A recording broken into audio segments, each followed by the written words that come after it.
and welcome to my 2023 desk setup. It has been a little bit since I have done one of these, and like I said in my last setup video, I changed my desk a lot. Since my last desk video, I have changed monitor layouts, changed rooms again, and then moved the room around completely. And every time I think I am ready to make this video, I want to change something else. But rather than wait, it's time to make the video, so let's get started. Before we get into the video, if you're new to the channel, welcome in. My name is Evan, and I make weekly tech videos, from reviews to getting the most out of certain products, or just straight up tech tip videos. Glad you're here. Now let's get to the desk. First, let's get to the main piece, the actual desk. Here, I have the Carlby countertop sitting on top of two Alex drawers, all from IKEA. Between the top of the drawers, I have 6 furniture legs that I use to boost the desk just a little bit higher.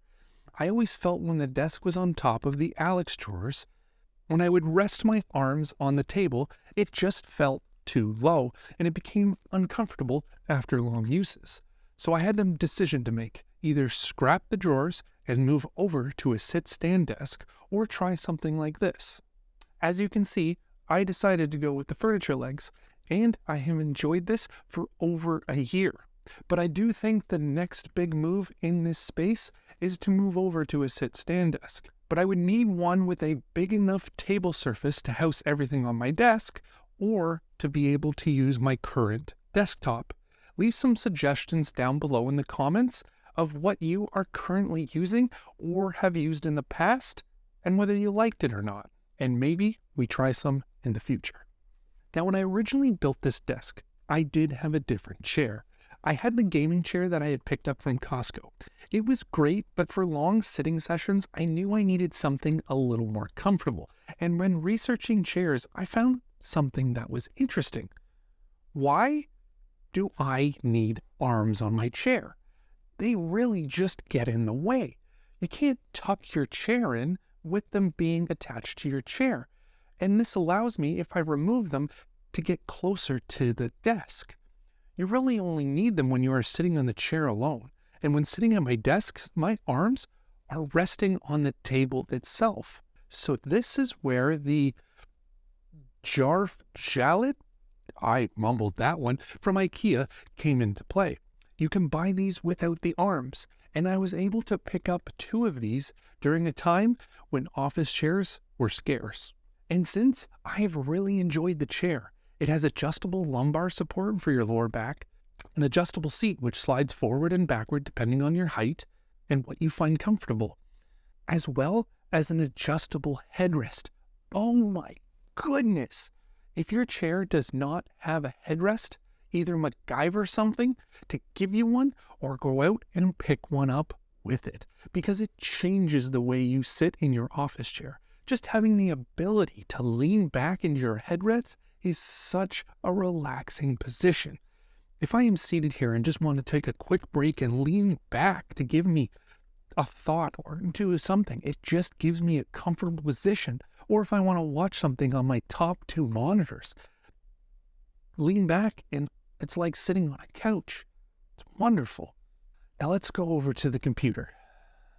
I used to run a 2 PC setup as I was streaming on Twitch a few days a week, and this allowed me to play all my games at max performance and not have any impacts while streaming.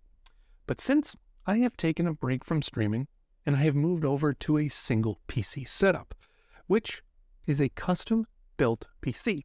And of course, I chose the best time to build this, of course, during peak price time and scarce parts and all of that. But inside the computer, I am running an i9-10900, 32 gigs of RAM, 1 terabyte M2 SSD, and an MSI FTW RTX 3080. This computer has served me well in almost 2 years that I have had it, being able to run all my games with ultra performance still to this day, as well as all my editing for YouTube and TikTok that I do on this handles it daily and handles it well. For my monitors, I have 3 monitors connected to my PC. My main monitor is still the 32-inch MSI 1440p monitor, and it is the perfect size for me. I have tried going back to my 34-inch ultra-wide. While great for editing, doing anything else like playing games, streaming, or recording my desktop is a nightmare. With its different aspect ratio, it causes everything to have black boxes and it just doesn't work. So I've stuck with this monitor and it has served me very, very well. And with only the 2-inch difference, you barely notice. But my other 2 monitors are 27-inch HP Z2-4 monitors. I mostly use these for media playback while working on my channel, as well as managing Discord, Spotify, and so on. The monitors are sitting on 2 types of different monitor arms. One is a Vivo triple monitor stand, which the top 2 are sitting on. I didn't put on the lower monitor here as I wanted to be able to adjust for when I do jump in the game and want to bring the monitor a little bit closer. Not often, but it does happen. So for the monitor that I have on the bottom, I have been using an adjustable Vivo gas spring monitor mount, which allows me to move the position of the single monitor to whatever position I want.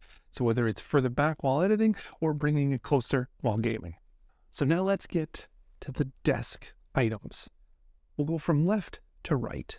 So first on the left, I have the Elgato Wave 1 for my microphone.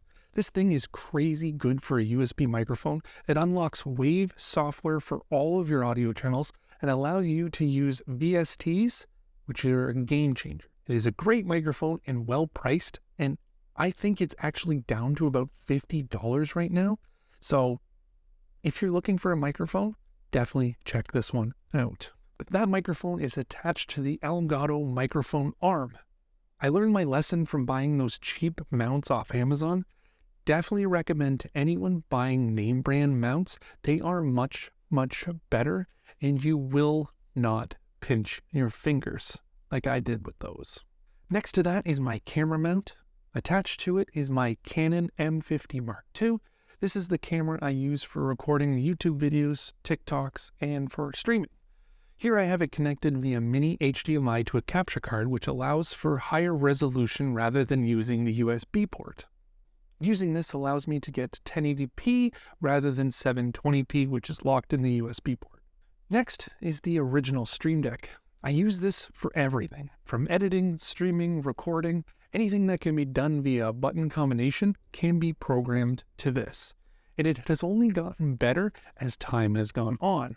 With all the different applications and add-ons that people are building for this, it's only going to get better as time goes on, and I would recommend anybody, and not just streamers. Next to the Stream Deck is my Universal Thunderbolt dock. I use this for connecting my iPad Pro or my work laptop to my main monitor when I want to use the bigger screen real estate. And with external support now on iPad, it makes it actually a dual screen iPad setup, which I have been loving. As for peripherals on my desk, I am using the HyperX Origins TKL for my keyboard. I love the mechanical feeling while typing, and it just gives a different feel from any keyboard that I use at work. I was switching between the MX keys and this, but I have since stopped. That is, I no longer need the multi-device support from the MX keys. But when switching between devices, I do use a USB switcher. It's Ugreen's USB switcher, and before you call it a KVM, it does not have video. It literally just switches between 2 USB outputs. One goes to my desktop and the other goes to the Thunderbolt dock. So if I need to switch, I push the button and I move over in less than a second. And I can use my mechanical keyboard on either device. Now for my mouse, I am still switching between the two.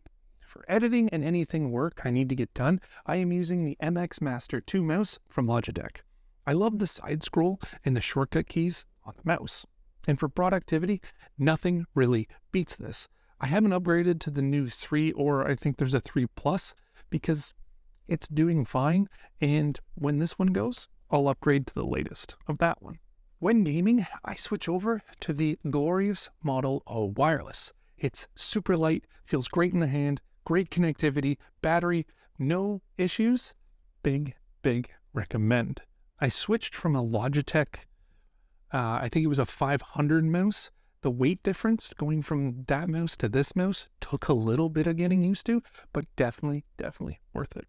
For my headphones, I have recently switched to the SteelSeries Arctis Nova Pros. You've probably seen a couple videos on the channel. If not, go ahead, check them out. I love these things. These are everything I want in a pair of wireless headphones.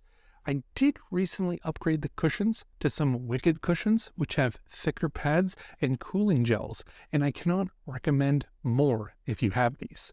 I no longer have any issues with the ANC nub inside the ear cup, and my ears no longer get warm while wearing these. It's tough spending $40 on an already $300 headset, but if you can, and you're having problems with them, then definitely they are worth the price. As for speakers on the desk, these are just a simple pair of $40 speakers that I picked up from Canada Computers. I literally do not use these for anything other than browser media that I play while editing or doing anything on the computer, so that it does not bother me from what I'm listening to in my headphones. And with the active pass-through in the headphones, I can decide how much I actually want to listen to or how much I don't want to listen to with the adjustments on the headphones. Now I have waited to buy a desk shelf for some time. I've seen a ton of setup videos with them, but with my setup, I'm not really sure that it would help me. So instead, I am trying something different. I have decided to use 2 wall shelves upside down, split on either sides of the desk. That gives my desk a little more verticality, and it breaks up the eye line along my desk. Let me know what you think. So that is the full desk setup for 2023. I will leave links to all the equipment down below for you to be able to pick up or look at anything that you might like. Now these are affiliate links, so there may be a kickback to the channel, but this allows me to buy the tech that I use to review on the channel. So if you do, thank you. If you enjoyed the video, leave a like, subscribe if you're new, and I will see you next week.